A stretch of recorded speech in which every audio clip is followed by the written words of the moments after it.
देखिए, आज की जो क्लास आपकी है ये पूरे वर्ष भर आप जितना पढ़ेंगे पूरे वर्ष भर चाहे जो एग्जाम देंगे हो, जैसे आपने पिछली बार देखा था बजट वो जो साल भर क्वेश्चन रहता है, जनगणना पूरे 10 वर्ष में चाहे जो एग्जाम होंगे सारा जनगणना से क्वेश्चन वही रहता है। कुछ ऐसे मुद्दे रहते हैं जो पूरे वर्ष भर चर्चित रहते हैं, उसमें एक सबसे प्रमुख मुद्दा होता है आपका बजट।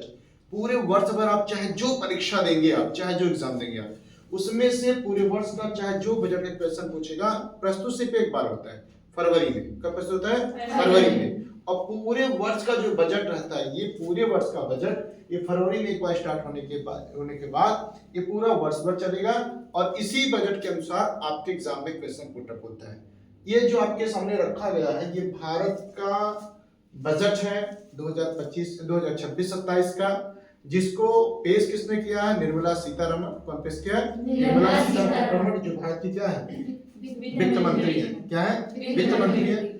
क्वेश्चन पहले पुटअप कैसे होता है इसका, अब इसके बाद संक्षेप में बता रहे हैं आपको, फिर विस्तार पढ़ना शुरू करते हैं। ठीक है, इसमें है क्या क्या? इसमें भारत का बजट है, संविधान का किस अनुच्छेद से इसका संबंध है, किसने प्रस्तुत किया है, कहाँ प्रस्तुत किया है।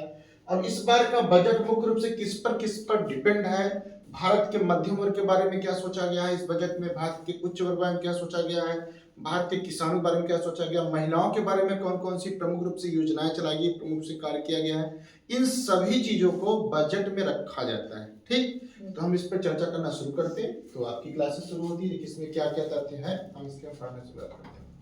तो सबसे पहले ये जानेगा भारतीय संविधान का अनुच्छेद 112, कौन सा? अनुच्छेद 112। भारतीय संविधान का अनुच्छेद 112 वर्णन करता है बजट के बारे में। कौन सा?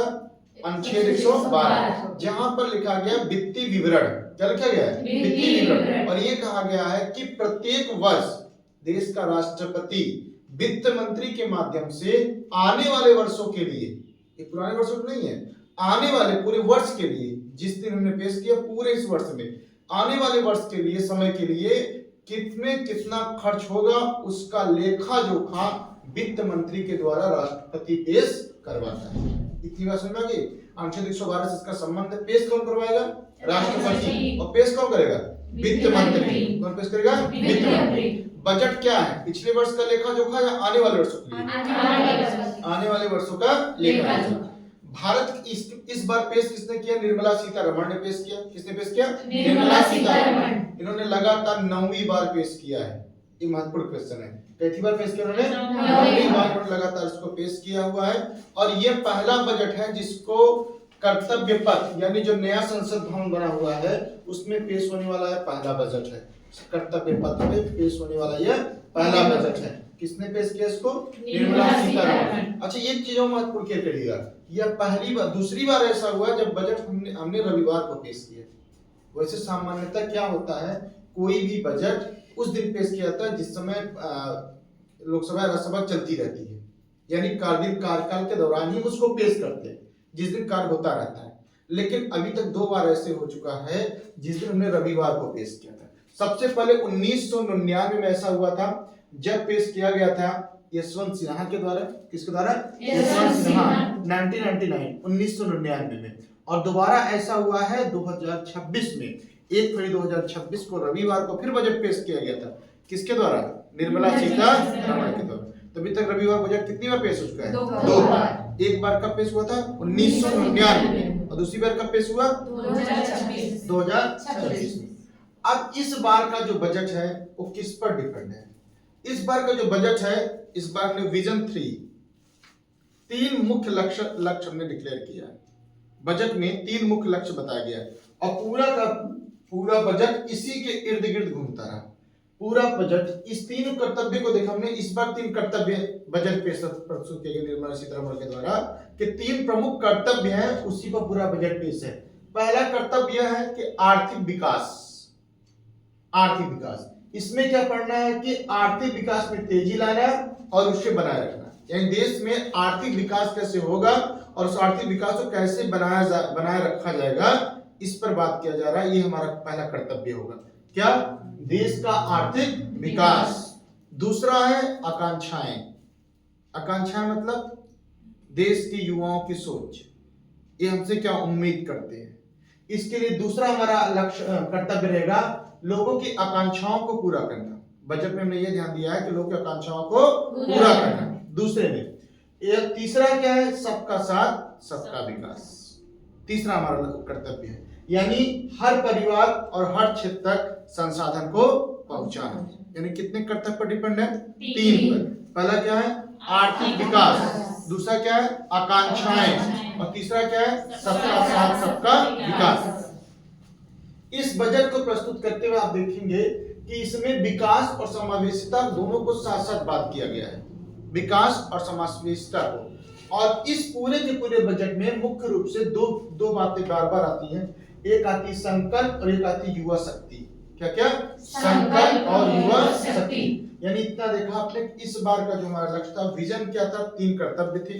3 कर्तव्य कौन कौन से थे, पहला था आर्थिक विकास, यानी देश का तेजी के साथ आर्थिक विकास किया जाएगा और उस विकास को मेंटेन भी रखा जाएगा। देश का तेजी के साथ आर्थिक विकास किया जाएगा और देश को विकास को रखा भी जाएगा। दूसरा था आपका आकांक्षाएं। आकांक्षा मतलब यह होगा लोगों की आकांक्षाओं को पूरा किया जाएगा, जो लोग उम्मीद करते हैं सरकार से, उन आकांक्षाओं को पूरा भी किया जाएगा। तीसरा होगा सबका साथ सबका विकास। क्या रहेगा, सबका साथ सबका विकास। इसका अर्थ होता है हर परिवार, हर क्षेत्र तक, हर प्रत्येक पूरे संसाधन को पूरा पहुंचाना। क्लियर हो गया था आपको? अब उसके बाद एक एक पे हम देखते हैं कि क्या मुख्य तथ्य है। ये जो बजट प्रस्तुत किया गया, कुल बजट कितने का है, 53.5 लाख का बजट, करोड़ का बजट है। कितना, 53.5 लाख करोड़ का ये बजट है। पहला महत्वपूर्ण क्वेश्चन होता है, इसमें 2 तरह की प्राप्तियां होंगी। देखिए, भारत की वित्तीय अर्थव्यवस्था घाटे की अर्थव्यवस्था कही जाती है, और जो हमारे यहाँ बजट होता है शून्य आधारित बजट कहा जाता है। घाटे की अर्थव्यवस्था इसलिए कहा जाता है कि हमारे यहाँ बेटा इनकम का कोई स्रोत नहीं, लेकिन खर्च होने के बहुत स्रोत हैं। हम कमाएंगे 10 रुपया और खत्म करेंगे 20 रुपया। ये हमारे घर की समस्या नहीं है, ये हमारे देश की भी समस्या है। तो हम अपने, और जब हम कमा 10 रहे हैं और खर्च 20 कर रहे हैं, तो 10 रुपये कहीं कहीं से लेंगे, नहीं लेंगे, लेंगे। वो हम उधार के रूप में लेते हैं। किस रूप में लेते हैं, उधार के रूप में। ये हम किसी विदेशी से लेंगे या फिर किसी बैंक से लेंगे, किसी न किसी तरीके से हम उधार की प्रॉपर्टी को लेंगे। इस बार हमने जो व्यय करने का सोचा है, 53.5 लाख करोड़ रुपए व्यय करेंगे। कितना, 53.5 लाख करोड़ ये व्यय करेंगे विभिन्न क्षेत्रों में। यही हमारे टोटल बजट है। और सुनिए, हम इनकम कितना करेंगे, अपनी जितनी प्रॉपर्टी बनाएंगे उस पूरी प्रॉपर्टी से हम इनकम कितना करेंगे, मात्र 36.5 लाख करोड़। कितना, 36.5 लाख करोड़। ये तो हम अपनी इनकम से प्राप्त करेंगे। कुछ हम टैक्स वसूलेंगे 28.7 लाख करोड़ का। कितना, 28.7 लाख करोड़ का हम टैक्स वसूलेंगे, और कुल उधारी लेंगे हम 17.2 का। कितना लेंगे, 17.2 का हम क्या करेंगे, उधारी लेंगे। एक महत्वपूर्ण क्वेश्चन होता है कि जो इस बार हमको राजकोषीय घाटा होगा। राजकोषीय घाटा का मतलब क्या होता है, बहुत महत्वपूर्ण क्वेश्चन आया है। राजकोषीय घाटा, राजकोषीय घाटा का मतलब होता है देश की टोटल इनकम कितनी है और हम खर्च कितना कर रहे हैं। एक घर में कितनी आय हो रही है और कितना खर्च हो रहा है, उसमें से आप माइनस कर दीजिए। अगर आय कम है और खर्च ज्यादा है तो आप घाटे में हैं, फायदे में हैं, तो उसे घाटा कहा जाता है। ये तो घर का घाटा हो गया। वैसे राजकोषीय घाटा होता है कि देश की आय होती कितना राजकोष में और राजकोष से खत्म कितना हो रहा है। यदि राजकोष में आय कम रहा और खत्म ज्यादा हो रहा तो राजकोष में घाटा और फायदा हो रहा है, घाटा। क्या हो रहा है, घाटा। समझ रहे मेरी बात को आप? देखो, हमने लाया कितना है, 36.5 लाख करोड़, और खत्म कितना कर रहे हैं, 53.5 लाख करोड़। तो इसका मतलब हम घाटे में है या नहीं है? तो ये होता है जीडीपी का कितना परसेंट हम इस बार घाटे में चल रहे हैं। जीडीपी का 4.3%। कितना बड़ा, 4.3% हम रहेंगे। एग्जाम का महत्वपूर्ण क्वेश्चन है, कितना रहेंगे, 4.3%। अच्छा, इसके पहले कितना थे, 4.4%। ये 0.1% हमने कम किया है, लेकिन इसके पहले 4.4 थे, इसमें कितना हो गया, 4.3। ऋण माइनस जीडीपी का अनुपात कितना होगा, 55.6% का। कितना होगा, 55.6% का। इसका अर्थ क्या होता है, इसका मतलब यह होता है कि हमारे टोटल इनकम तो 100 रुपए की होगी, लेकिन हम खर्चा करेंगे 155.6 रुपया। यानी अपनी इनकम से 55.6 रुपया एक्स्ट्रा खत्म करेंगे। तो हम घाटे में चले, फायदे में, घाटे। तो इस तरह के भारत की अर्थव्यवस्था किस आधार पर डिपेंड हो गई, घाटे का। जब भी बजट पेश होगा तो हम यही दिखा जाए हमने कर्जा कहां से लिया, ठीक। लेकिन एक बात होता है, बजट से हम इस चीज का अनुमान लगाते हैं कि हमारा जो है अगले 1 वर्षों में देश की अर्थव्यवस्था किस तरफ से जाएगी। देश का इस पूरे बजट में युवाओं की कोई बात नहीं किया गया है, इसमें रोजगार की कोई बात नहीं किया गया कहीं से भी। अब देखिए इसमें क्या क्या बात किया। हमारा पहला कर्तव्य क्या है? आर्थिक विकास। क्या बात किया गया? आर्थिक विकास। देखिए आर्थिक विकास में हम क्या क्या करेंगे इस बार। आर्थिक विकास में हमने 2 चीज पर विशेष ध्यान दिया है। सबसे पहले ध्यान दिया है रणनीतिक विनिर्माण, फार्मा एवं तकनीकी। सबसे पहले जब कोरोना काल आया तो उसके बाद भारत में ये समझ भारत के विश्व ने एक चीज समझा कि विश्व आज नहीं तो कल टोटली पूर्ण रूप से डिपेंड हो जाएगी फार्मास्यूटिकल कंपनियों पर, दवाइयों पर पूर्ण रूप से। और भारत दवाइयों के निर्माण में अच्छे स्थान पे, यहाँ दवाइयों का निर्माण होता था। लेकिन अब भारत क्या कर, इस बजट में उसने क्या कहा है, तो हम अब इस पर ध्यान देंगे कि हम जो अपने यहाँ दवाई का निर्माण करते हैं सो करते ही हैं, प्लस हम निर्यात करने के बारे में भी सोचेंगे।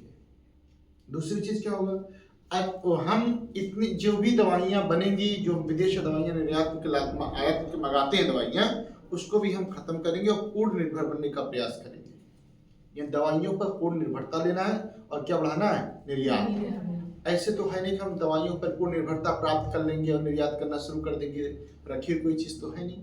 उसके लिए हमें डॉक्टर चाहिए, साइंटिस्ट चाहिए, टेक्निकल रिसर्च करने वाले चाहिए कि नहीं चाहिए? चाहिए। तो इसके लिए हमने क्या किया, 10,000 करोड़ रुपए इस पर स्पेंड करना है। कितना खत्म करना है? 10,000 करोड़ रुपया इस पर 1 वर्ष में खत्म करना। अगले 5 वर्षों तक 10,000 करोड़ रुपए खत्म करके हमें बायोफार्मा शक्ति, एग्जाम में आएगा, बायोफार्मा शक्ति बनना है। बायोफार्मा शक्ति का मतलब क्या हो गया कि हमें दवाओं के क्षेत्र पे आत्मनिर्भर होने के साथ ही साथ विदेश को निर्यात भी करना है। इसके लिए अब ट्रेनिंग होगा बच्चों की, ऐसा तो है नहीं किसी को भी हम करने के लिए दे देंगे।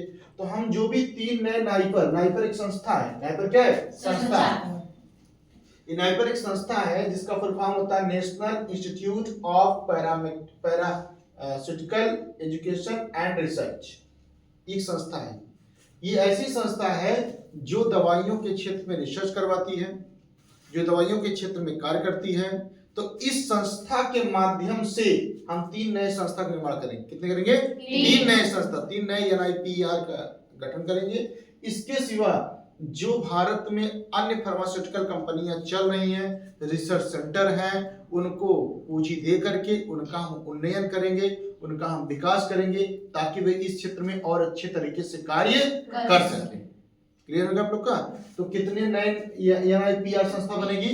3। और कितने नए संस्था, कितने पुराने संस्था को उन्नयन किया जाएगा? 7। कितने हो गए? 7। ये महत्वपूर्ण क्वेश्चन बन गया आप लोग को। क्लियर समझ आ गया? तो किस क्षेत्र में सबसे ज्यादा ध्यान देंगे?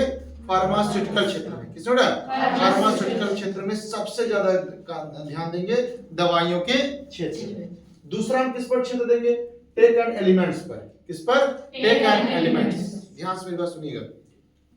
आज पूरा विश्व 2 चीजों पे चल रहा है, एक चिप पर, चिप हर किसी की आवश्यकता है, दूसरा है सेमीकंडक्टर की। किसकी है? सेमीकंडक्टर की। तो भारत भी इस पर आत्मनिर्भर बनने का कार्य कर रहा है। वो सोच रहा है कि ऐसी चीजों का निर्माण करे जिस पर ऐसी कोई भी चीज हो, बिना चिप का बनेगा नहीं, बिना सेमीकंडक्टर का बनेगा नहीं, जिसके लिए हम विदेशों पर डिपेंड रहते हैं कि हम वहां से मिलेगा तो हम उस पर कार्य करेंगे। तो उसके लिए इन्होंने क्या किया कि सेमीकंडक्टर 2.0 इलेक्ट्रॉनिक कंपोनेंट इसका शुरुआत किया है। सेमीकंडक्टर 2.0 एवं इलेक्ट्रॉनिक कंपोनेंट योजना की शुरुआत उन्होंने किया है। किसका मुख्य मकसद क्या? सेमीकंडक्टर का उत्पादन ज्यादा करना। दूसरा महत्वपूर्ण क्वेश्चन, इन राज्यों का नाम आप याद कर लेंगे। दुर्लभ धातु गलियारा बनाया जा रहा है। दुर्लभ धातु गलियारा भारत में अभी अपने रूस यूक्रेन का युद्ध देखा होगा, ठीक है? उसमें मुख्य मकसद जो कार्य था, एक कार्य भी था, क्योंकि यूक्रेन में कुछ ऐसी धातुएं पाई जाती हैं, रेयर धातुएं, जिसका अंतर्राष्ट्रीय स्तर पर बहुत महत्व है। रूस चाहता था कि यूक्रेन वो संबंध हमसे रखे, नाटो संबंध न रखे। अगर नाटो संबंध रखेगा तो उन सभी चीजों पर नाटो अपना अधिकार कर लेगा, तो नाटो से पूछकर कोई काम करना पड़ेगा। अब ये क्या हुआ था, जो ये धातुएं हैं दुर्लभ धातु गलियारा, वो उत्तर भारत में कहाँ है? उड़ीसा, केरल, आंध्र प्रदेश और तमिलनाडु। कहाँ? उड़ीसा, केरल, आंध्र प्रदेश और तमिलनाडु। यहाँ पर दुर्लभ धातु गलियारा बनाया जाएगा, जिसका मुख्य मकसद यह है कि इन क्षेत्रों से दुर्लभ धातुओं का उत्पादन किया जाएगा। और जिन दुर्लभ धातुओं के लिए हम अंतर्राष्ट्रीय स्तर पर विदेशों पर डिपेंड है, यदि वो पदार्थ हमारे यहाँ है तो हम उसका उत्पादन करके उनको अपने यहाँ होने वाली जो भी उत्पादित वस्तुएं हैं उसमें उसका प्रयोग हम कर सकते हैं। क्लियर हो गया आपको? जैसे लिथियम बहुत अत्यधिक महत्वपूर्ण इस समय। लिथियम, कोई बैटरी बनेगी तो बिना लिथियम की बैटरी नहीं बनती।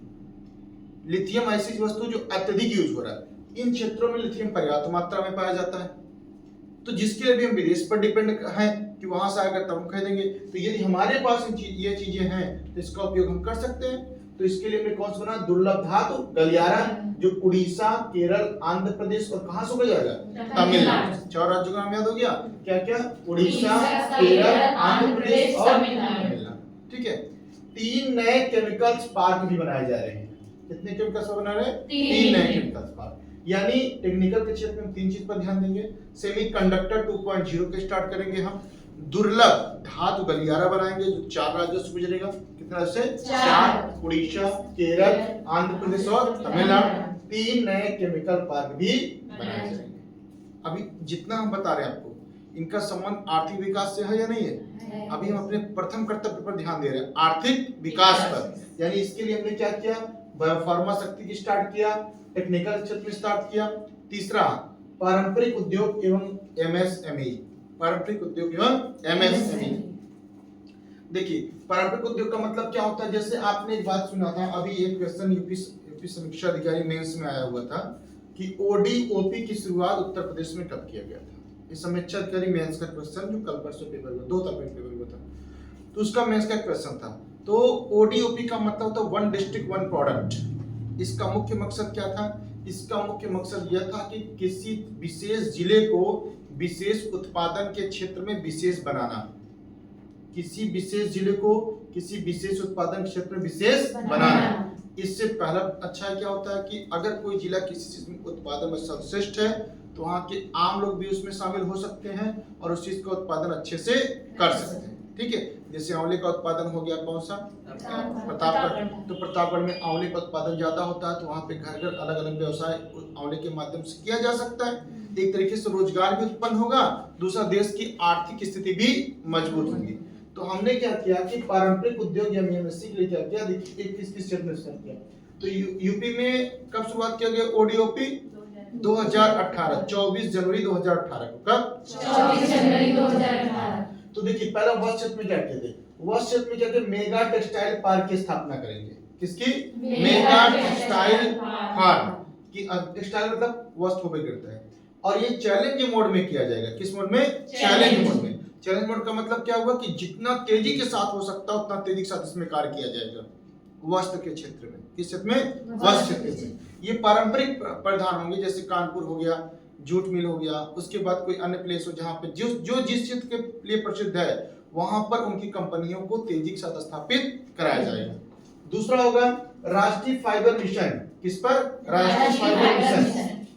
अच्छा, राष्ट्रीय फाइबर मिशन और महात्मा गांधी ग्राम स्वराज पहल, इसको दोनों एक कर दिया गया है। राष्ट्रीय ग्राम स्वराज पहल ओडीओपी के तहत इन लोग को लाया गया है। राष्ट्रीय ग्राम स्वराज पहल का मतलब क्या हो गया कि जो ग्रामीणांचल में जिसका निर्माण लोग गांव के लोग करते हैं, कहां पे?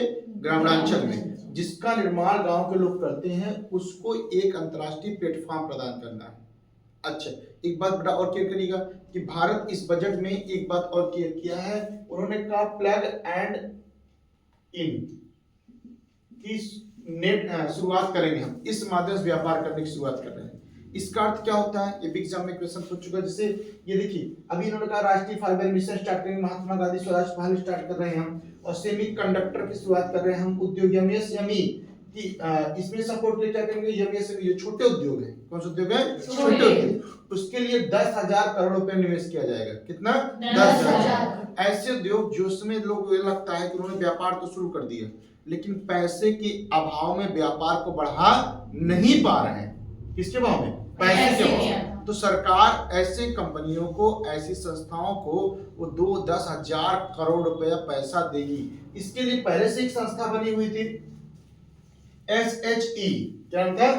SHE। अच्छा, इसके लिए संस्थाएं, सॉरी SHE संस्था नहीं थी, इसके लिए संस्था बनी हुई थी एक SRI, क्या था? SRI, जिसकी स्थापना हुआ था, जिसका नाम था सेल्फ रिलायंट फंड। क्या नाम था? Self reliant fund. इसकी स्थापना 2021 में हुआ था। इसमें 10,000 करोड़ रुपए इस बार दिया गया है। कितना दिया गया? 10,000 करोड़। इसका मुख्य मकसद यह है कि ऐसी संस्थाएं जो कार्य तो कर रही है लेकिन पैसे के अभाव में अपने विकास नहीं कर पा रही है, उनको सरकार के द्वारा छोटे छोटे लघु उद्योग स्थापित करने के लिए उनको बैंकों से पूंजी प्रदान की जाएगी। अच्छा, बैंक पूंजी देगी या नहीं देगी, बैंकों की स्थिति के लिए भी आकलन करना जरूरी है।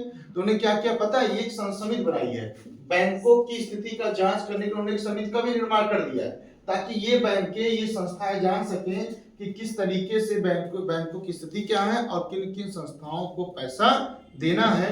बैंकिंग समिति भी इसके लिए बनाई गई है। एक अन्य क्या है कि उन्होंने ये क्या कि जो ये तो 10,000 करोड़ एक्स्ट्रा है, ये 200 करोड़ एक्स्ट्रा रखा उन्होंने, 2,000 करोड़ एक्स्ट्रा उन्होंने रखा है कि ये ऐसे संस्थानों को दिया जाए जिन्होंने अपना व्यापार तो शुरू कर दिया था लेकिन बीच में किसी कारणवश व्यापार उनका बंद होने लगा। तो मुख्य कारण था व्यापार के होने के पूंजी का अभाव होना। तो ऐसी संस्थाओं की पहचान करके उन्हें अलग से पूंजी देकर के व्यापार को फिर शुरू करवाना है, जिसके लिए 2,000 करोड़ रुपए एक्स्ट्रा दिया गया है। कितना? 2,000 करोड़। क्लियर हो गया आप लोग को? चलिए आगे चलते हैं। अगला है आपका, देखिए टीयर 2.3 शहरों में कॉर्पोरेट मित्र कैडर की स्थापना किया जाएगा। आत्मनिर्भर भारत में 2,000 करोड़ रुपए दिया गया। कितना दिया गया? 2,000। ये बताइए कुछ सिविल संस्था आत्मनिर्भर भारत के लिए कितना दिया, फंड दिया गया? 2,000 crore. Tier second, tier third शहरों में कॉर्पोरेट मिल्क कैडर स्थापित किया जाएगा। कंटेनर के क्षेत्र में हम काम करेंगे, कंटेनर जोड़े भी नहीं बनते, कंटेनर के क्षेत्र में काम करेंगे हम। इसके लिए भी 10,000 करोड़ रुपए अगले 5 वर्षों के लिए रखा गया है। किस क्षेत्र में? कंटेनर के निर्माण के लिए। किससे बेटा? कंटेनर। अगला होता है अवसंरचना एवं लॉजिस्टिक के क्षेत्र में। ये बहुत महत्वपूर्ण क्वेश्चन है। अवसंरचना एवं लॉजिस्टिक के क्षेत्र में क्या कार्य किया जाएगा? देखिए, एक हम फ्रेंट कॉरिडोर बना रहे हैं। क्या बना रहे हैं? Freight corridor. ये कहां से कहां तक चलेगा? दानकुनी से सूरत तक। कहां से कहां तक? दानकुनी से सूरत तक। दानकुनी पश्चिम बंगाल पड़ता है और सूरत इधर है। ये क्या है? देखिए, ये क्या होता है फ्रंट कॉरिडोर? फ्रंट कॉरिडोर कहते हैं किसको? जैसे मान लीजिए आप व्यापार यहां से कर रहे हो और आपको यहां जाना है, तो आप इस प्लेस पे आओगे और फिर यहां से आओगे। फिर मान लीजिए एक व्यक्ति यहाँ पे है, उसको व्यापार यहाँ पे करना है, वो यहाँ पे आएगा, यहाँ पे तब यहाँ पे जाएगा। ये जो स्थान पे सारे लोग मिल रहे हैं इसे बोलते हैं फ्रंट कॉरिडोर। क्या बोलते हैं? Front corridor. ठीक, ये सरकार इस प्रकार कर रही है। ये सरकार कहती है कि हम फ्रंट कॉरिडोर बनाएंगे जो मुख्य रूप से दानकुनी और सूरत के बीच में डेडिकेटेड इन फ्रंट कॉरिडोर का निर्माण किया जा रहा है ताकि व्यापार को बहुत ही आसान तरीके से किया जा सके, यानी एक ही स्थान से कई स्थानों पे जाया जा सके। हम इसके लिए फ्रंट कॉरिडोर का निर्माण कर रहे हैं ताकि व्यापार को और अधिक बढ़ाया जा सके। एक निर्माण कहां से कहां बीच कर रहे हैं, ये महत्वपूर्ण क्वेश्चन बनेगा। दानकुनी से कहां? सूरत के। कहां बेटा? दानकुनी से सूरत के बीच। समझ में आ रहा है? आगे देखते हैं इंफ्रास्ट्रक्चर क्षेत्र में क्या करेंगे हम। Infrastructure risk guarantee fund CPSE, ये इंफ्रास्ट्रक्चर रिस्क गारंटी फंड का निर्माण हमने किया है। उसके बाद CPSE रियल एस्टेट के लिए REIT का निर्माण किया है। REIT का मतलब यह होता है कि अगर आप रियल एस्टेट में या किसी क्षेत्र में काम करना चाहते हैं तो आपको प्रशिक्षित भी किया जाएगा। क्या किया जाएगा? प्रशिक्षित भी किया जाएगा। उसके बाद आप उस क्षेत्र में कार्य करेंगे। क्लियर हो आपको? अच्छा, अगला है सी प्लेन VGF स्कीम चल रहा है। कौन सा? सी प्लेन चल रहा है। कौन चल रहा है? सी प्लेन। ये क्या होता है? समुद्र में जहाजों का निर्माण जहाजों का आवागमन कराया जाएगा। इससे क्या होता है, अगर कोई भी व्यापार आप जहाजों के माध्यम समुद्री मार्ग से करते हैं तो उसमें खर्चे कम आते हैं। किसकी मदद करने पर?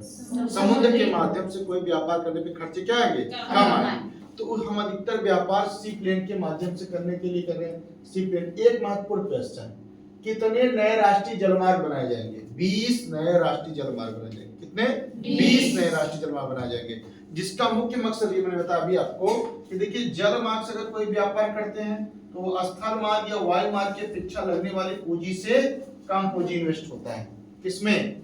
जल मार्ग से। किस मार्ग में? जल मार्ग में। चाहे वो वायु मार्ग से व्यापार करिए, चाहे वो आप सड़क मार्ग से व्यापार करिए, लेकिन अगर आप जल मार्ग से व्यापार करते हैं तो उसमें पूंजी क्या लगती है? कम लगती है। तो जल मार्ग के लिए हमने कितना निर्माण किया? 20 नए राष्ट्रीय जल मार्ग का निर्माण करना है।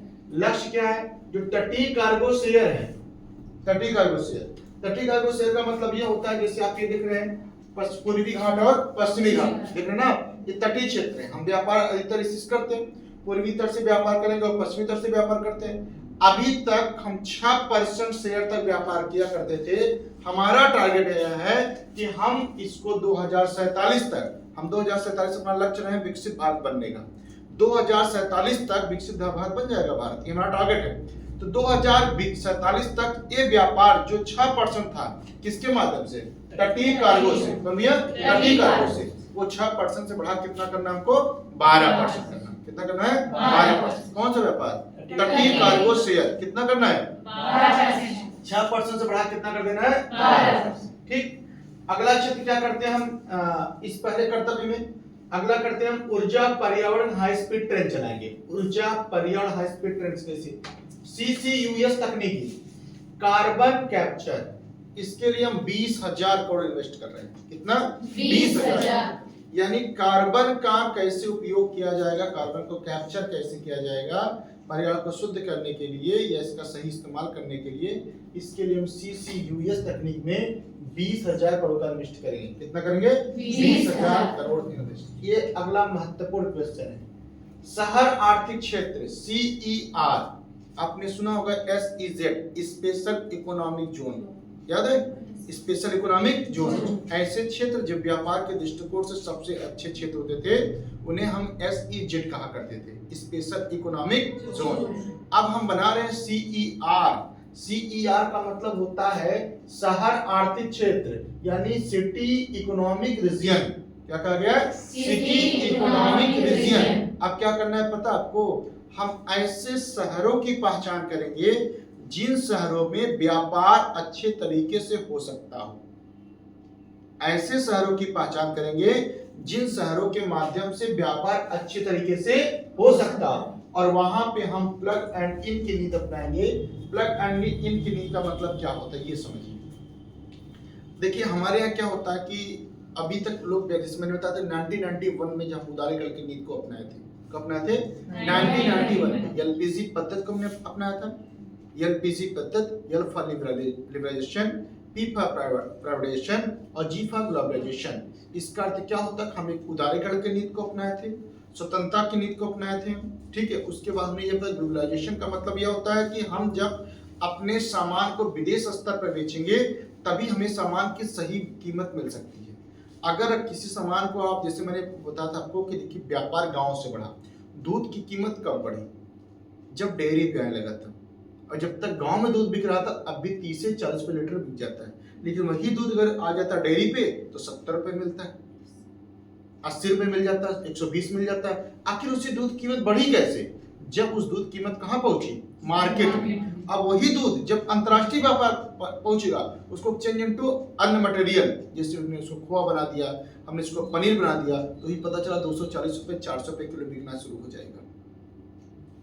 इसका मतलब क्या होता है कि जब कोई भी प्रोडक्ट अंतरराष्ट्रीय स्तर पर जाएगा तब उसकी कीमत बढ़ती है, और अगर लोकल स्तर पर आता है उसकी कीमत बढ़ नहीं पाती। एक चीज होता है, इसके लिए उदारीकरण की नीति अपनाना अति आवश्यक होता है। कोई हमारे यहाँ व्यापार करने क्यों आएगा? यदि उसको सुविधाएं नहीं मिलेगी तो क्या वो व्यापार करने आएगा? नहीं। जैसे आप यहाँ पढ़ने आते हो, अगर आप यहाँ पढ़ने आ रहे हो, मैं आपको शिक्षा न दे पाऊं तो क्या पढ़ने आएंगे? नहीं। तो ठीक उसी तरीके से ये होता है कि अगर आप कोई भी कंपनी भारत में व्यापार करने तभी आएगी जब उसको सुविधाएं मिलेगी। तो हमने सिंगल विंडो का इस्तेमाल किया। अब इस बजट में सिंगल विंडो का मतलब यह होता है किसी को व्यापार करने के लिए बहुत जगह ऑफिसों में जाना नहीं पड़ेगा कि डीएम से परमिशन ले, एसपी से परमिशन ले, फ्रांस परमिशन ले, डेकान परमिशन, तब वो कार्य कर पाएगा। ऐसा नहीं, एक ही स्थान पर सिंगल विंडो रहेगा, ऑनलाइन एप्लीकेशन करेगा, सबसे होकर के उसके पास पहुंचेगा। हमने प्लग एंड इन की नीति अपनाई। ये क्या होता है? ये क्या होता है? सरकार क्या कर रही है? हम आपको पूरा का पूरा क्षेत्र बनाकर दे देंगे। पूरा क्षेत्र आपको एक कंपनी स्टेब्लिशमेंट करना है, तो हमने ऐसे शहरों का देखा CER के अंतर्गत कि कहां आर्थिक क्षेत्र ज्यादा है। हमने उन पूरे शहरों को देखा उन शहरों में क्या किया, सारी फैसिलिटी कर दिया, पूरी पूरी कंपनी बना दी है, उसमें हमने पावर सप्लाई करवा दिया है, हमने उसमें ड्रेन बनवा, नालियां बनवा दिया है, हमने ऑफिस मेंटेन करवा दिया है, हमने मतलब सब कुछ जितनी चीजें ऑफिस के लिए चाहिए, जितनी चीजें कंपनी के लिए चाहिए, सब बना दिया है। अब आपको व्यापार करना है, आप हमारे यहाँ आइए, सिर्फ अपनी मशीन लेकर के आइए और व्यापार करना शुरू कर दीजिए। यानी कि लैपटॉप लेकर के आइए और सिर्फ बैठ जाइए, आपकी ऑफिस शुरू। तो काम आसान है टफ हो गया? आसान। तो लोग व्यापार करने आएंगे ना, इसे प्लग एंड इन की नीति अपनाया जाता है। ऐसी सरकार संस्थान बना बना कर दे देगा, किसको? व्यापारियों को, बिजनेसमैन जो अंतरराष्ट्रीय से बिजनेसमैन, बड़े बड़े बिजनेसमैन है, उनको दे देगा, उनसे सरकार उनसे टैक्स वसूलेगी, लेगी, उनका पैसा बचेगा। किसका? जो लोग व्यापार करने आ रहे हैं, तो वो पैसा जब बचेगा तो अतिरिक्त वो क्या करते हैं, इन्वेस्ट कर सकते हैं। तो ये प्लग एंड इन की नीति है। कौन सी नीति कहता है? Plug and in, plug and play की नीति कहलाता है इसको। और ये प्लग एंड प्ले की नीति में हमने CER देखा। क्या देखा?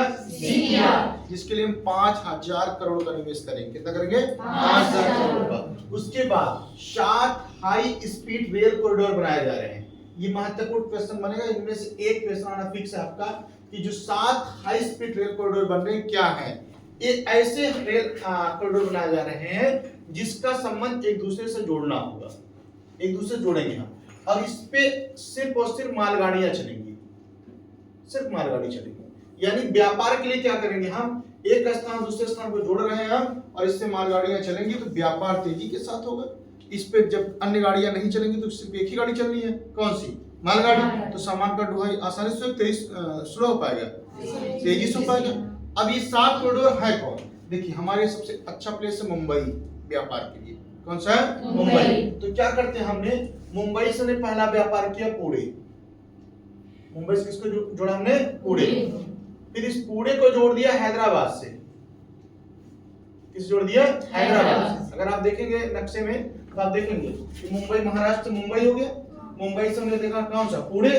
पुणे से हम चले जाएंगे कहाँ? हैदराबाद। हैदराबाद कहाँ पड़ता है? गुजरात में। कहाँ पड़ता है? गुजरात। फिर हैदराबाद से हम चले जाएंगे कर्नाटक के बेंगलुरु में। एक बना, एक मुंबई से पुणे, दूसरा पुणे से हैदराबाद, तीसरा हैदराबाद से बेंगलुरु। फिर बन गया। फिर बेंगलुरु, हैदराबाद से यहाँ और ले जाएंगे चेन्नई। कहाँ ले जाएंगे? चेन्नई। 4 हो गया। फिर चेन्नई से जोड़ देंगे बेंगलुरु को, 5। क्लियर समझे बेटा आप लोग? क्या क्या हमने जोड़ा यहाँ से? फिर समझिएगा, मुंबई से किसको जोड़ा? पुणे। ऐसे बेटा क्लियर करिएगा, मुंबई से हमने किसको जोड़ दिया? पुणे। पुणे से किसको जोड़ा? हैदराबाद। हैदराबाद से किसको जोड़ा? बेंगलुरु। किसको जोड़ा? बेंगलुरु। अब एक यहीं से हैदराबाद से और चला जाए, कहाँ? चेन्नई। तमिलनाडु के चेन्नई को। अभी चेन्नई भी किससे जुड़ जाएगी? बेंगलुरु। ग्राफ ऐसे बन जाएगा पास बेटा। हमने कितना हो गया? 1 2 3 4 5, अभी 2 और है, और 7 कॉरिडोर बन रहे हैं। कितने बन रहे हैं? 7 कॉरिडोर। 2 कौन से कॉरिडोर हो बचे आपके?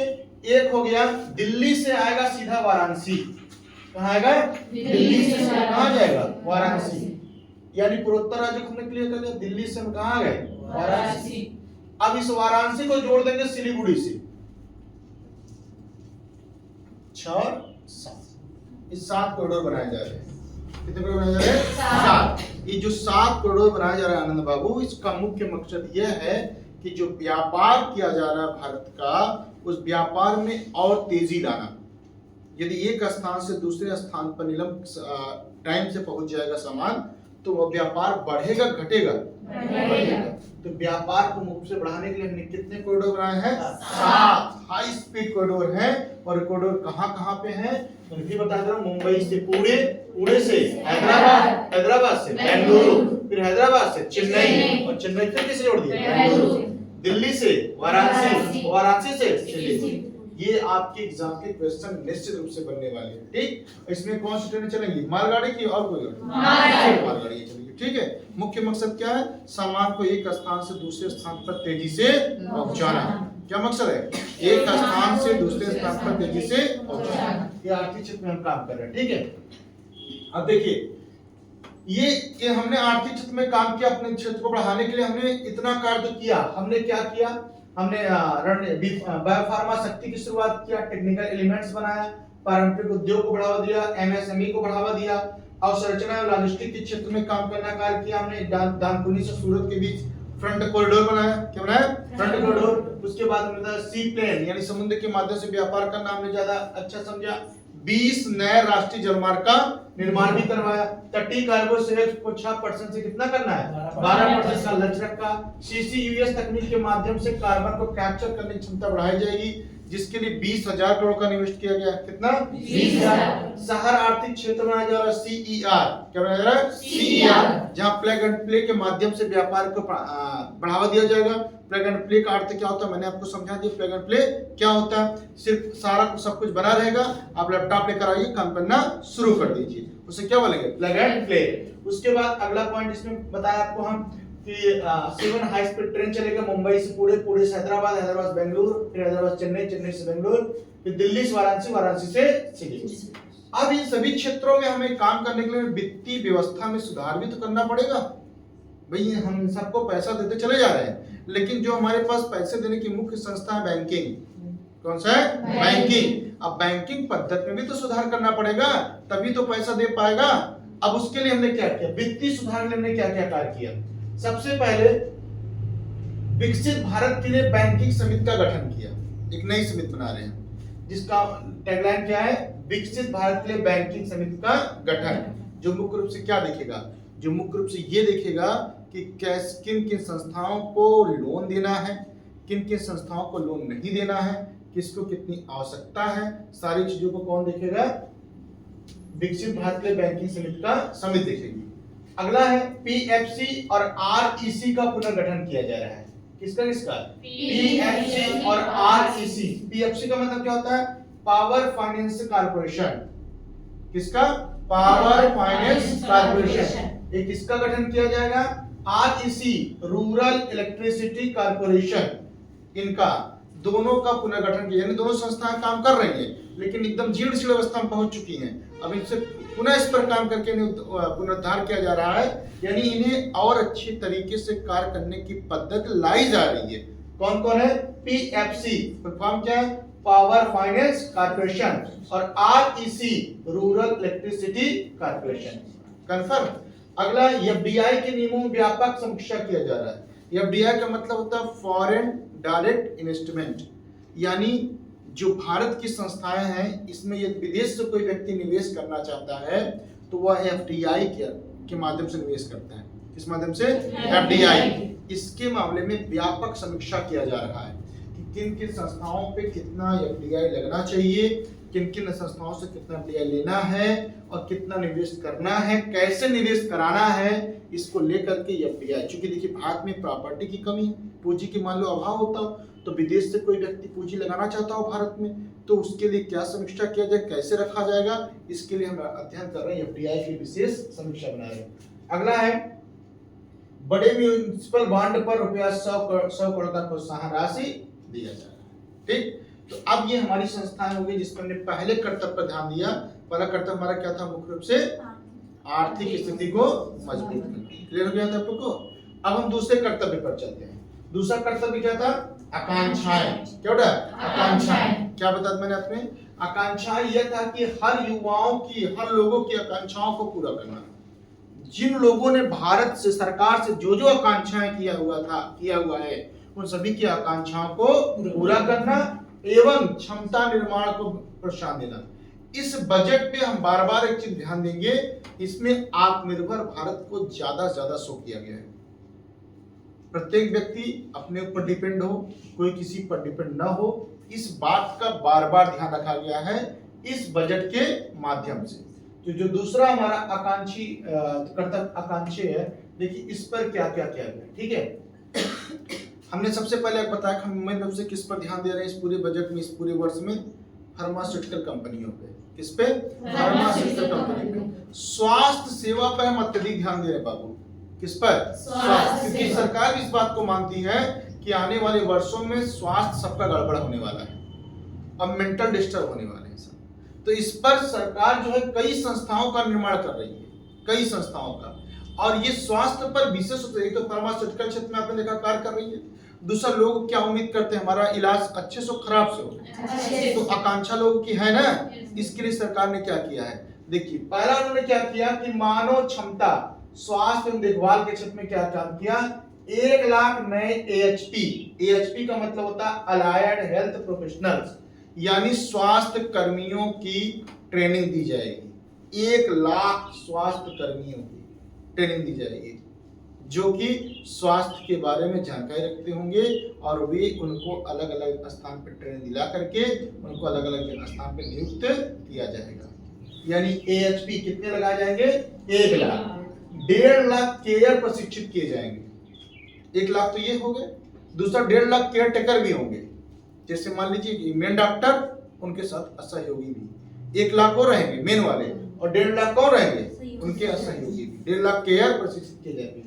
उसके बाद 3 नए अखिल भारतीय आयुर्वेद संस्थान खोला जाएगा। जैसे एम्स बनाया हुआ है भारत में, वैसे अब आयुर्वेद के क्षेत्र में भी काम किया जाएगा। ये महत्वपूर्ण क्वेश्चन है। अब आयुर्वेद के क्षेत्र में भी काम किया जाएगा।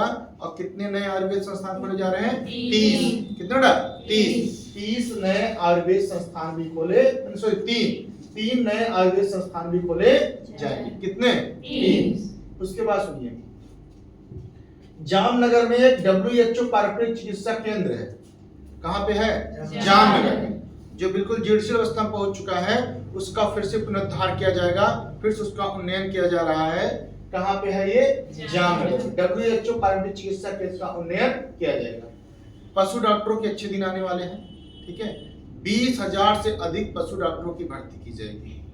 किसकी, पशु डॉक्टरों की, यानी इंसान से ज्यादा पशु बीमार होने वाले हैं, तो 20,000 से अधिक पशु डॉक्टरों की भर्ती की जाएगी, जिसमें पशुओं का इलाज के कराया जाएगा। ठीक है, ये हम क्षेत्र में काम कर रहे हैं। किस क्षेत्र में, मानव स्वास्थ्य पे। किस बेटा, मानव स्वास्थ्य। ये इंसान की आवश्यकता थी ना, हमारा स्वास्थ्य अच्छा हो। और दूसरे हमारे आवश्यकता क्या है, इसमें भारत की दूसरी आवश्यकता है कि सब प्रसिद्ध होना चाहते हैं, रील्स बनाना चाहते हैं।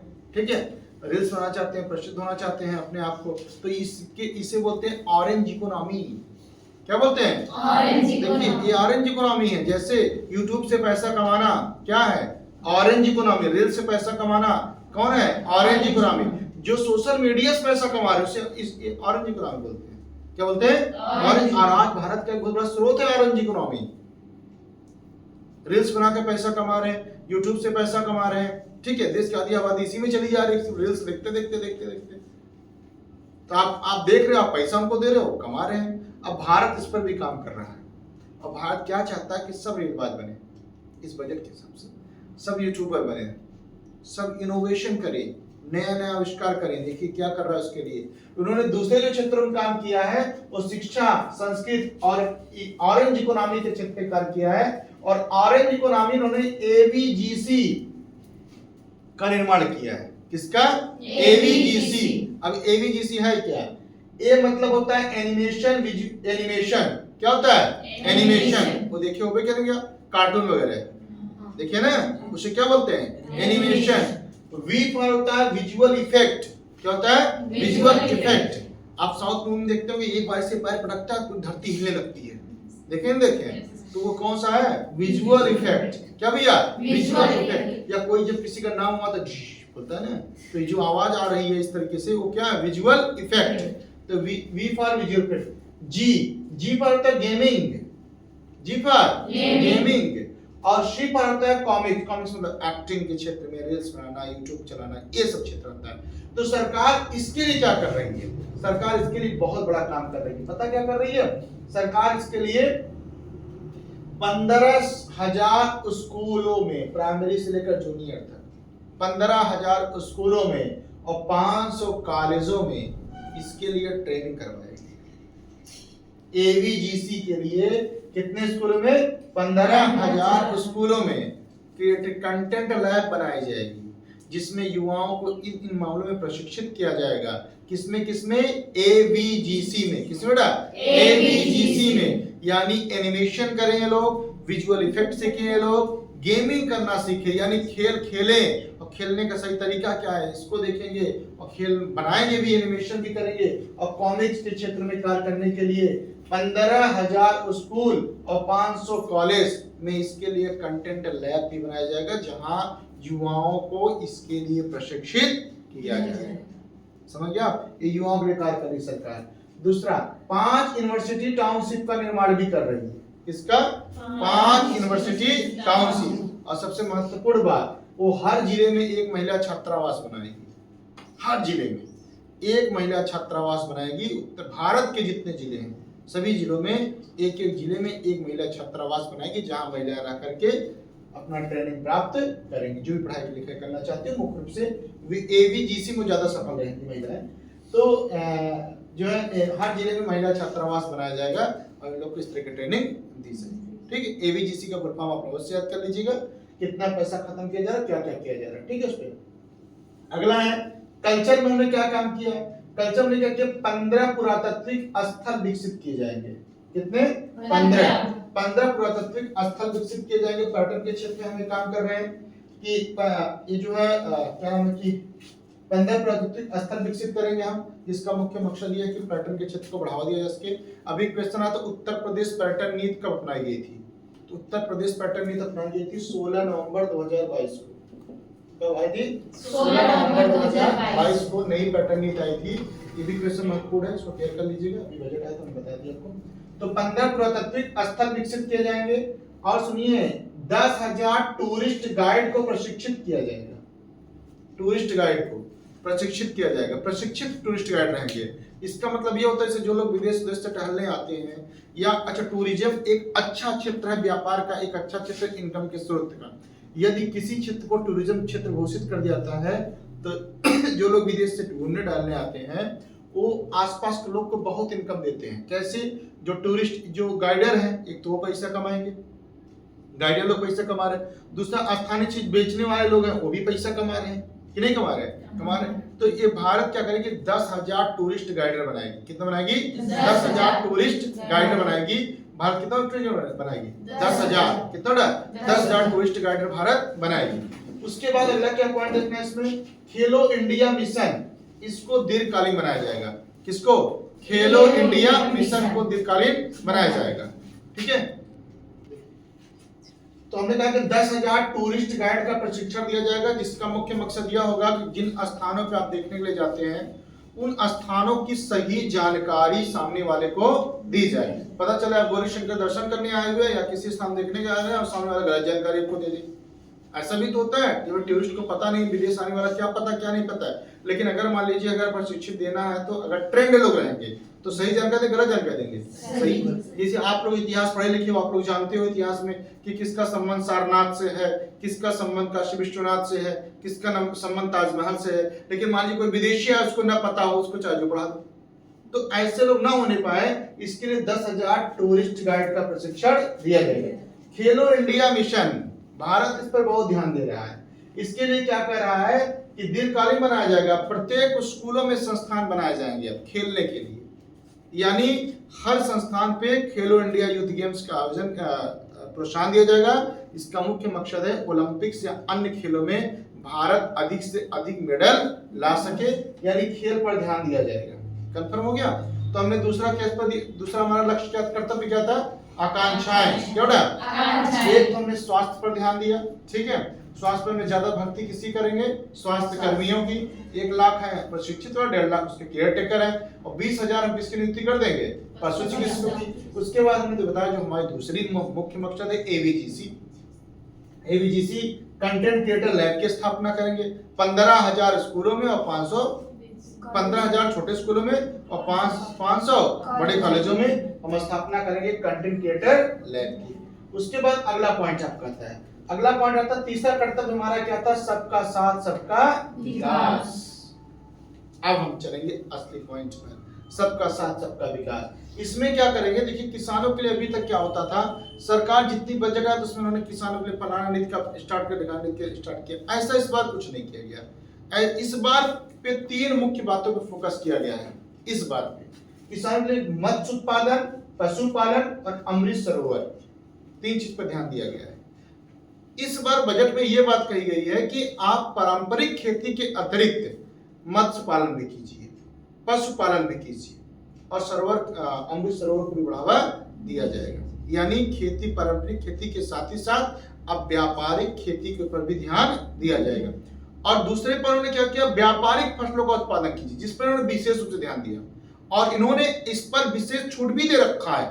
और जैसे अगर गेहूं या चावल का उत्पादन करते हैं आप तो सिर्फ और सिर्फ अपने पेट भरने के लिए कर रहे हैं आप, लेकिन यदि आप नारियल का उत्पादन करिए, इन्होंने किस पर ध्यान दिया, नारियल पर, कोको पर, काजू पर, चंदन पर, इन सब चीजों पर उन्होंने ध्यान दिया कि आप इन सब चीजों का उत्पादन करिए। किसका किसका, नारियल का, कोको का, काजू का, चंदन पर, इसका उत्पादन ज्यादा करिए और जो किसान इसका उत्पादन करेगा उनको छूट भी प्रदान किया जाएगा।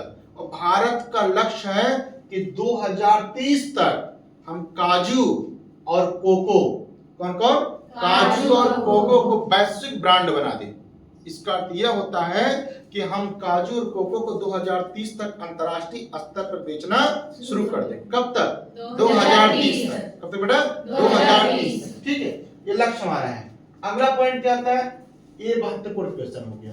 एक आपका ये हो गया कि हम मुख्यतः किस पर फोकस कर रहे हैं, नारियल, कोको, काजू और चंदन खेती पर। मेन रूप से ध्यान दीजिए, पारंपरिक खेती पर क्या इस बार बजट में कोई बात किया गया है, पारंपरिक खेती पर नहीं, इस बार व्यापारिक खेती बात की गई। किस पर, व्यापारिक खेती पर, जिसमें किसका उत्पादन होगा, नारियल का, कोको का, काजू का और चंदन का। क्लियर हो गया ना। अगला पॉइंट क्या होता है, मुख्य महत्वपूर्ण क्वेश्चन बोलेगा भारत विस्तार क्या है। भारत विस्तार क्या है, भारत विस्तार एक बहुभाषी एआई एग्री टूल्स है, जिसे हम डिजिटल एग्री टूल भी कहते हैं। ये क्या होता है, ये है क्या, एक एआई टूल है जिससे किसान कोई भी मामला या कोई भी जानकारी प्राप्त करना चाहता है तो यह इससे पूछ सकता है कि फसल का, कौन सी फसल का उत्पादन करे, कितना इसमें यूरिया डाले, कितना इसका उत्पादन होगा, कितने में इसकी खेती करनी चाहिए, जिसके लिए इनको प्रशिक्षण केंद्र पर जाना पड़ता था या छोटी मोटी जानकारी लेनी पड़ती थी, कहीं जाकर के दुकानदारों से पूछना पड़ता था। अब ये इस ऐप के माध्यम से, विकसित भारत विस्तार के माध्यम से कृषि संबंधित कोई भी जानकारी प्राप्त कर सकते हैं। तो भारत विस्तार का क्या है हम बताएंगे, ये बहुभाषी एआई एग्री टूल्स है। और पूछेगा संबंध किससे है, हम बताएंगे इसका संबंध किसानों से। किससे है, किसानों से। कन्फर्म। तो इस बार किसानों पर दो चीजों पर ध्यान दिया गया। एक ध्यान दिया गया कि इनकी खेती कैसी हो, व्यापारिक खेती करे और मत्स्य पालन करे, पशुपालन करे, अमृत सरोवर पर ध्यान दे। और दूसरा, इनके लिए भारत विस्तार जैसी बहुभाषी एआई डिजिटल टूल्स बनाया गया है। कन्फर्म। अगला पॉइंट क्या आता है, समावेशी विकास। समावेशी विकास क्षेत्र एवं समाज, इसमें क्या क्या किया गया, इसमें हम मुख्य रूप से ध्यान किस पर दे रहे हैं, एक पूर्वी तट औद्योगिक गलियारा बना रहे हैं। पूर्वी तट, उधर आप देख रहे हैं तमिलनाडु, उसके बाद आंध्र प्रदेश, उसके बाद उड़ीसा, ये जो क्षेत्र देखना, इसको हम औद्योगिक गलियारा बना रहे हैं। किसको, पूर्वी तट को। और मुख्य रूप से हम इसकी स्थापना करेंगे दुर्गापुर में। कहाँ करेंगे, दुर्गापुर। कहाँ पड़ता है, पश्चिम बंगाल। कहाँ पड़ता है, पश्चिम बंगाल में। दुर्गापुर पश्चिम बंगाल में हम एक औद्योगिक गलियारे का निर्माण कर रहे हैं, जिसका मुख्य मकसद है पूर्वी तट पर व्यापार को बढ़ावा देना। हमने इसके पहले भी आपको पढ़ा था, 20 नए राष्ट्रीय जलमार्ग का निर्माण कर रहे हैं। क्यों, क्योंकि जल मार्गों के माध्यम से व्यापार करना आसान भी है और सस्ता भी है। आसान और सस्ता होने की वजह से उसका निर्माण कर रहे हैं। आपको सुनना पड़ा ना। तो इसके लिए हमने पूर्वी तट औद्योगिक गलियारा का निर्माण करा, कहाँ, दुर्गापुर में। एक अति महत्वपूर्ण क्वेश्चन आएगा आपका, बौद्ध सर्किट योजना। बौद्ध सर्किट योजना स्टार्ट किया हमने ऐसे क्षेत्रों पे जिसका संबंध भगवान बुद्ध से था। वो जो 7 सिस्टर देख रहे हैं आप, वही सब हैं। जो एक राज्य छोड़ दीजिएगा, नागालैंड, बस उसी छोड़ दीजिएगा। 7 सिस्टर्स हैं, एक भाई है। भाई कौन सा था, सिक्किम। अब भाई को भी शामिल कर लेना है इसमें। किस शामिल कर लेना है, भाई को। बाकी सबको छोड़ दीजिएगा, ठीक है, भाई शामिल करिएगा। अब देखिए क्या करना है इसमें, हम बौद्ध गलियारा बना रहे हैं। ये महत्वपूर्ण क्वेश्चन बनेगा, बौद्ध सर्किट योजना में निम्नलिखित में कौन सा राज्य शामिल है या कौन सा शामिल नहीं है। तो कौन शामिल है इसमें, अरुणाचल प्रदेश, सिक्किम, असम, मणिपुर, मिजोरम और त्रिपुरा। इतने राज्य शामिल किए गए हैं बौद्ध सर्किट योजना के अंतर्गत, जिसका संबंध भगवान बुद्ध से है। पर्यटन को बढ़ावा देने के मकसद से कर रहे हैं। किस मकसद से, पर्यटन को। तो इसमें कौन कौन से है, अरुणाचल प्रदेश, सिक्किम, असम, मणिपुर, मिजोरम और त्रिपुरा। उसके बाद अगला ध्यान दीजिए, मैंने अभी बताया कि हम स्वास्थ्य सुविधा पर विशेष ध्यान दे रहे हैं। किस पर? स्वास्थ्य। अब हम इस पर भी ध्यान दे रहे हैं कि हमारा मानसिक स्थिति भी गड़बड़ हो रही है। अब मानसिक स्थिति को सुधारने के लिए हम नए नए अस्पताल की स्थापना कर रहे हैं और मुख्य रूप से पागल खाना इसमें रांची में है। कहाँ है? रांची में। तो जो रांची और तेजपुर का राष्ट्रीय मानसिक स्वास्थ्य संस्थान है, कौन कौन? रांची और तेजपुर। झांसी और तेजपुर में, उसको और अच्छा डेवलप किया जा रहा है। किसको? रांची और तेजपुर, जो मानसिक स्वास्थ्य वाला केंद्र है। इसके अतिरिक्त हम बना रहे हैं उत्तर भारत में निमहंस 2। ये निमहंस 2 का संबंध किससे है? मानसिक स्वास्थ्य से। किससे? मानसिक स्वास्थ्य में। यानी अभी सरकार ये मानने लगी है कि आदमी मानसिक रूप से कमजोर होता जा रहा है, मानसिक स्वास्थ्य की अति आवश्यकता होती है। तो निमहंस 2 की भी स्थापना उत्तर भारत में किया जा रहा है। कहाँ किया जा रहा है? उत्तर भारत में किया जा रहा है। ठीक, तो हमारा ये तीनों कर्तव्य पूरा हुआ। पहला कर्तव्य हमारा क्या था? आर्थिक विकास। दूसरा क्या था? आकांक्षाएं। तीसरा था सबका साथ सबका विकास। आपने देखा होगा इसमें बहुत खास बातें नहीं कही गई है, न किसानों की बहुत ज्यादा बात किया गया, न मध्यम वर्ग की बहुत ज्यादा बात किया गया है, और न बहुत ज्यादा महंगाई सस्ताई का बात की। यदि महंगाई सस्ता जो भी चीजें वो आपसे एग्जामिनेशन दृष्टिकोण से महत्वपूर्ण होता नहीं, क्या सस्ता हुआ क्या महंगा हुआ उसको छोड़ दीजिए, उससे कोई मतलब नहीं आपके एग्जामिनेशन दृष्टिकोण से। इसमें वही से पढ़ाया जा रहा है तो एग्जाम में आपके आएगा। ठीक, अब हम देखिए कुछ करों में बदलाव किए हैं। कर में अब जो नई कर पद्धति आ रही है, महत्वपूर्ण क्वेश्चन बनेगा, अति महत्वपूर्ण क्वेश्चन, कि नया कर अधिनियम 2025 लागू होगा, जो 1 अप्रैल 2026 से लागू हो जाएगा। कब होगा? 1 अप्रैल 2026 से। इसमें क्या किया जाएगा? मुख्य रूप से इसका मुख्य मकसद यह है कि टैक्स की पद्धति को और आसान करना। इसकी पद्धति को, टैक्स की पद्धति को और आसान करना।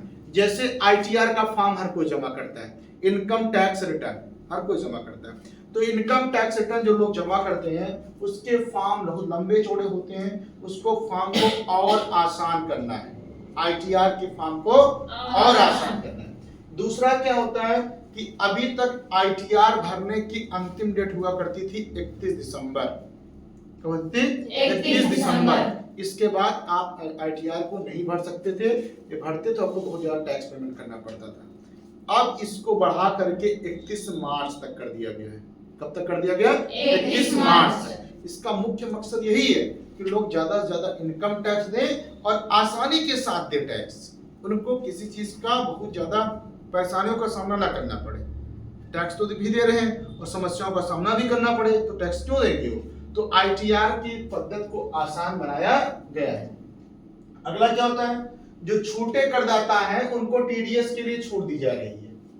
जो छोटे करदाता हैं उनके टीडीएस क्या रही है? छूट। जैसे प्राइवेट सेक्टर वाले काम करने वाले लोग भी, ठीक है, उनका कुछ पार्ट टीडीएस के रूप में कट जाता है जो सरकार के पास चला जाता है। सरकार उसको टीडीएस के रूप में कुछ टैक्स लेती थी, अब कह रही है इनको टैक्स नहीं ली जाएगा, बाद में इनकी जितनी प्रॉपर्टी होगी सब इनको वापस कर दी जाएगी। तो जो छोटे करदाता लोग हैं उनको टीडीएस में क्या किया गया है? छूट दिया गया। अभी तक एक बात और थी, इसको जान लीजिए आप। मोटर दुर्घटना मुआवजा सुने होंगे कि कोई भी दुर्घटना मर जाता था तो उसको पैसा मिलता था सरकार के द्वारा, या कोर्ट सजा सुनाती थी तो सजा के रूप में जितना पैसा सामने वाले पे ठोक दे उतना पैसा देना पड़ता था सामने वाले को। लेकिन अगर मान लीजिए सरकार ने कोर्ट ने 10 लाख रुपया कहा है तो 10 लाख का पहले कुछ टैक्स जमा करना पड़ता था सरकार के पास, और टैक्स कटने के बाद आपको पैसा मिलता था। अभी तक ये नियम था, लेकिन अब इस सरकार इस पर चेंजिंग कर दी है और यह कह रही है नई बजट में कि मोटर दुर्घटना मुआवजे पर किसी भी तरीके का कोई टैक्स नहीं देना पड़ेगा। यानी मोटर दुर्घटना मुआवजा अब टैक्स फ्री रहेगा। एकदम क्लियर समझ आएगा आपको? तो इसमें प्रत्यक्ष कर पर एक प्रभाव पड़ा था। नया कर नीति कब से लागू होगा? 1 अप्रैल 2026। देखिए इसके अतिरिक्त क्या हुआ था? बैटरी, सोलर, न्यूक्लियर, रक्षा और आर्सेनिक विमानन ऊर्जा पर इन सब पर छूट दे दिया गया है। Battery, solar, nuclear. देखिए बैटरी में सबसे ज्यादा लिथियम का प्रयोग किया जाता है। किसका प्रयोग किया जाता है? लिथियम का प्रयोग किया जाता है। और उसके बाद एक महत्वपूर्ण प्रश्न और बनता है इसमें आपका कि जो सोलर पैनल लगते हैं, सोलर पैनल, वो मुख्य रूप से उसमें किस पदार्थ का प्रयोग किया जाता है? वो होता है एंटियोनाइट्रेट। क्या होता है? एंटियोनाइट्रेट का प्रयोग किया जाता है। इस पर भी सरकार छूट देने वाली है। किस पर? सोलर वाले। न्यूक्लियर रक्षा पर, आर्सेनिक विमानन पूर्जा, इस सब पर सरकार छोड़ देगी। व्यक्तिगत आयात शुल्क 20% से घटा करके 10% किया गया है। इसको जरा समझ लेते हैं हम सामान्य तरीके से क्या होता है। देखिए एक क्या होता है कि जैसे एसईजेड का नाम सुना है आपने? कितने सुना है? Special economic zone. जो समुद्र के रास्ते में व्यापार करते हैं हम, आपने पढ़ा होगा 12 समुद्री मील तक, 24 समुद्री मील तक, याद है? इसमें सरकार ने एक नई नीति अपनाई है। सरकार ने यह कहा है कि अगर आप अपने क्षेत्रों में मछली का पकड़ते हैं, अपने क्षेत्रों में मछली पकड़ते हैं और उसको उतारते हैं किसी दूसरे क्षेत्र में है, तो अब उसको निर्यात माना जाएगा। क्या माना जाएगा? निर्यात। तो उसके लिए आपको निर्यात की सुविधाएं दी जाएंगी, यानी एक तरीके से व्यापार बढ़ेगा। आप पकड़ अपने रहे हो, उतार दूसरे के यहाँ रहे हो, तो जिसके यहाँ उतार दूसरे क्या माना जाएगा? निर्यात। तो जो आयात व्यक्तिगत होता था, जैसे अगर आप कोई चीज विदेश से मंगाते हो, जैसे अगर काम करने वालों को पता होगा, अगर कोई चीज पहले विदेश से मंगा देते हैं, पैसा या कोई वस्तु, जैसे मान लीजिए उस वस्तु की कीमत 10,000 रुपए है, तो उसको पहले 20% यानी 2,000 रुपया करीब सरकार उनसे पहले ही ले लेती थी।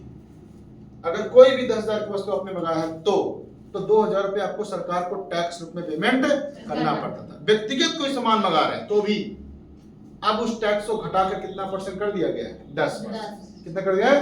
यानी अब सामान मंगाना विदेश से आसान है, टफ है? आसान है। पहले 20% था, अब कितना हो गया? 10%। जो असाध्य रोग की दवाएं हैं उनको कर मुक्त कर दिया गया है, जैसे कैंसर की दवा, टीबी की दवा, एड्स की दवा, जो खतरनाक रोग हैं उनकी दवाओं को टैक्स फ्री कर दिया गया। बायोगैस, जो सीएनजी के उत्पादक, जो सीएनजी मुख्य रूप से उत्पादित क्षेत्र हैं, या बायोगैस जो उत्पादित क्षेत्र हैं, या जो लोग बायोगैस या सीएनजी का उत्पादन करते हैं उनको टैक्स पे राहत दिया गया है। किन लोग को?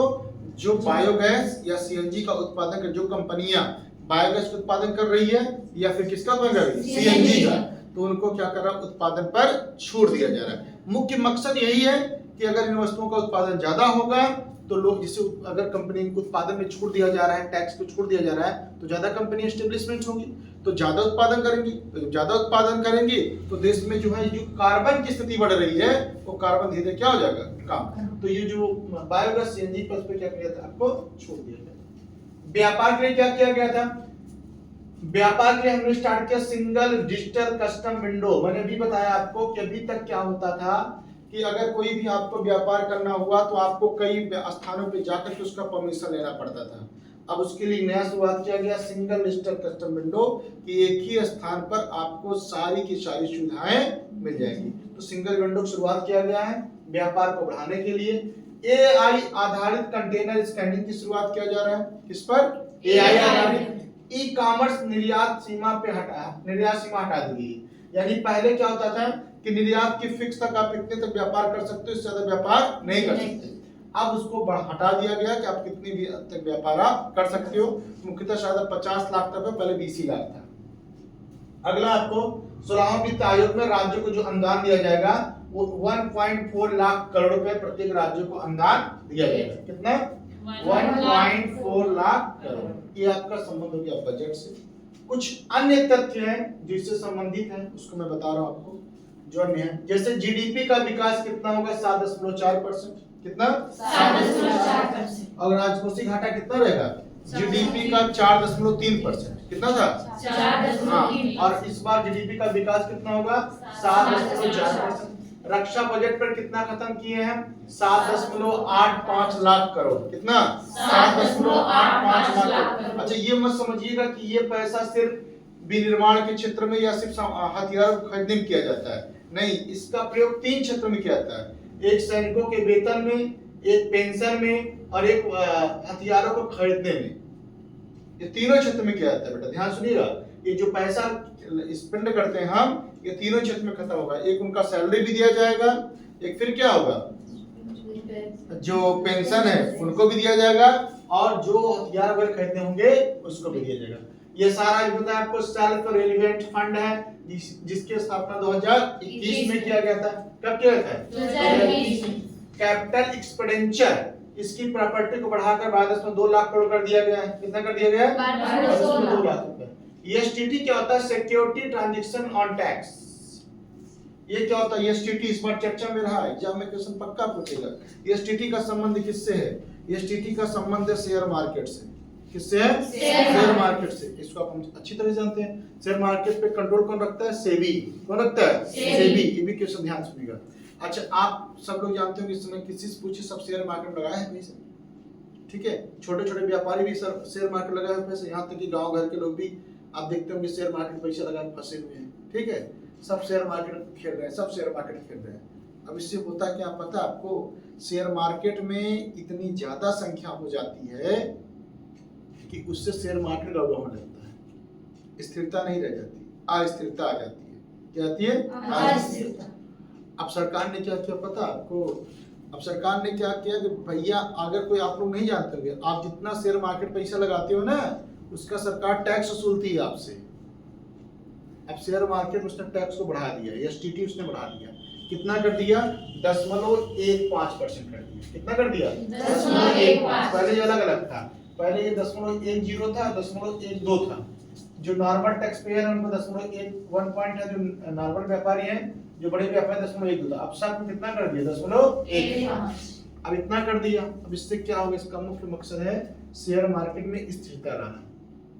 मतलब क्या होता है कि जब टैक्स की मात्रा ज्यादा होगी तो जो लोग छोटे मोटे थे वो भी लगा बैठते थे, अब वो नहीं लगाएंगे।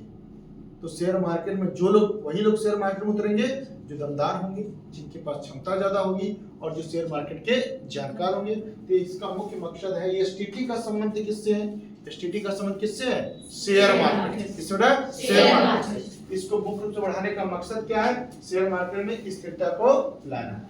अगला बेटा आपका क्या है? SASCI, ये राज्यों को विकास के लिए दी जाने वाली राशि है, जो इस बार दी जाएगी 2.0 लाख करोड़ रुपया। कितना? 2 लाख करोड़। कितना? 2 लाख। अगला है महात्मा गांधी ग्राम स्वराज को समर्थ 2 पॉइंट से जोड़ा जाएगा। जल जीवन मिशन के लिए कितना पैसा दिया गया है? 67,670 करोड़। कितना बेटा?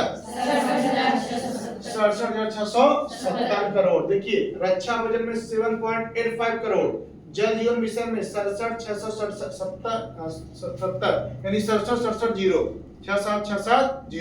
कितना? 67,670 करोड़ रुपया एक्सपेंसेस किया जाए। किस क्षेत्र में? जल जीवन मिशन। मुख्य मकसद क्या है कि हर घर में नल, यानी हर किसी को पानी मिलना चाहिए। ये क्वेश्चन अति महत्वपूर्ण बनेगा। आप जानते हैं VBG राम जी, जो पहले क्या था? मनरेगा था, अब इसका नाम क्या पड़ गया? VBG राम जी। इसके अंतर्गत अब 125 दिन का रोजगार मिलेगा। कितना? 125। 100 दिन का था। अब इसका फुल फॉर्म है विकसित भारत गारंटी फॉर रोजगार एंड आजीविका मिशन ग्रामीण।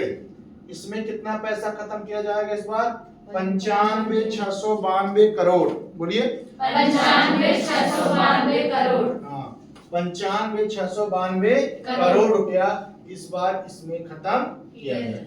महिलाओं पर विशेष ध्यान दिया गया है। ठीक है, महिलाओं को जैसे कार्यक्रम चलता था लखपति दीदी, जिसका मुख्य मकसद यह था कि गांव में ऐसी ऐसी महिलाओं को प्रशिक्षित किया जाएगा जो लखपति बनना चाहती हैं। तो उनको लखपति बनने के लिए उनको इंटरप्रेन्योर पे सरकार इन पर बहुत विशेष ध्यान दे रही है कि इनको इंटरप्रेन्योर का मतलब यह होता है कि जो शुरुआत में व्यापार को शुरुआत करते हैं तो इंटरप्रेन्योर कहा जाता है। इनसे व्यापार की शुरुआत करवाया जाएगा। लखपति दीदी की शुरुआत किया जाता है इसके लिए, लखपति दीदी योजना। इसी के अंतर्गत एक हम नया स्टार्ट किए हैं, CSHE, सेल्फ हेल्प एंटरप्रेन्योर। क्या भैया? Self help entrepreneur. इसके लिए एक मंच तैयार किया जाएगा, जिसका मुख्य मकसद यह है कि ग्रामीण महिलाएं जो सामग्रियां बनाती हैं उनको एक अंतर्राष्ट्रीय मार्केट प्रदान करना। गांव की महिलाएं, ग्रामीण महिलाएं जिन चीजों का निर्माण कर रही हैं उनको एक अंतर्राष्ट्रीय मंच तैयार करना। जैसे अगर आपने बचपन याद होगा आपको, आप तोड़न वाले, तोड़न याद है? जो दीवार लगता था, झूमर याद है? और उसके बाद कपड़े के बहुत सारे जो लगते थे, क्या मुझे याद नहीं क्या बोलते उसको, जो कतरन, और जो इस पर लगता था, क्या बोलते, दरवाजे वाजे पे लगते थे, पर्दा वगैरह।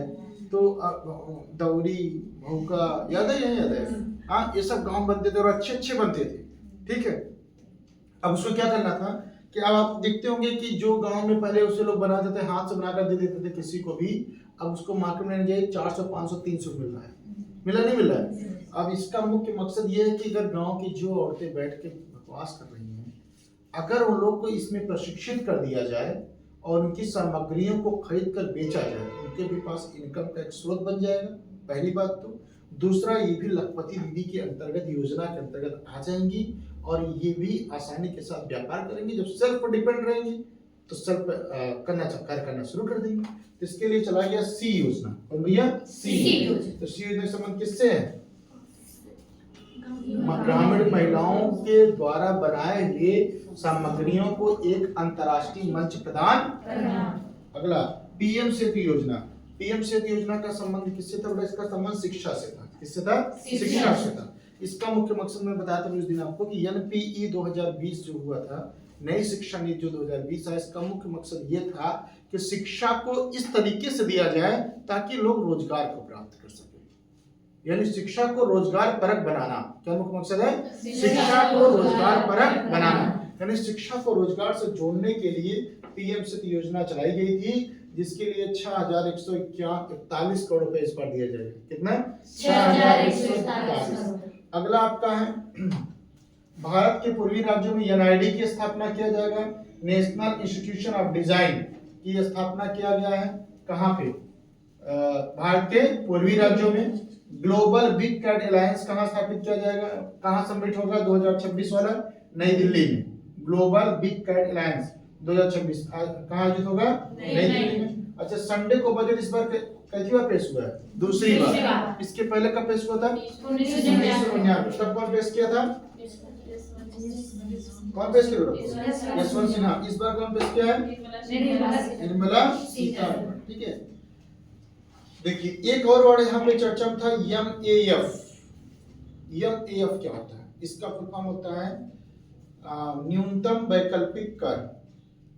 न्यूनतम वैकल्पिक कर क्या होता है कि देखिए, कोई भी कंपनी होती है, कोई कंपनी होती है, वो क्या करती है कि व्यापार करने के बाद टैक्स मुख्यतः उस पर देना पड़ता है जो प्रॉफिट में होता है।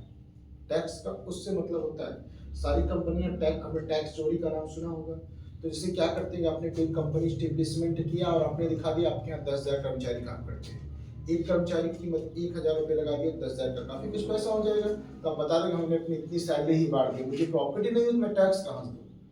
और टैक्स देना किससे पड़ता है? प्रॉफिट में।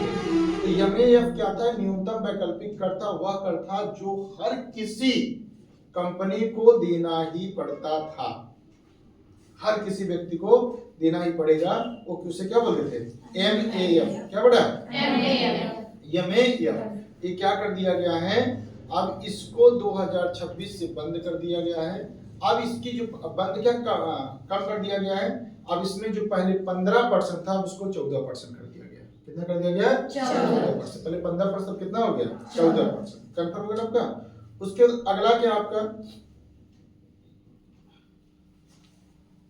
अगला आपका महत्वपूर्ण पॉइंट है इसमें से,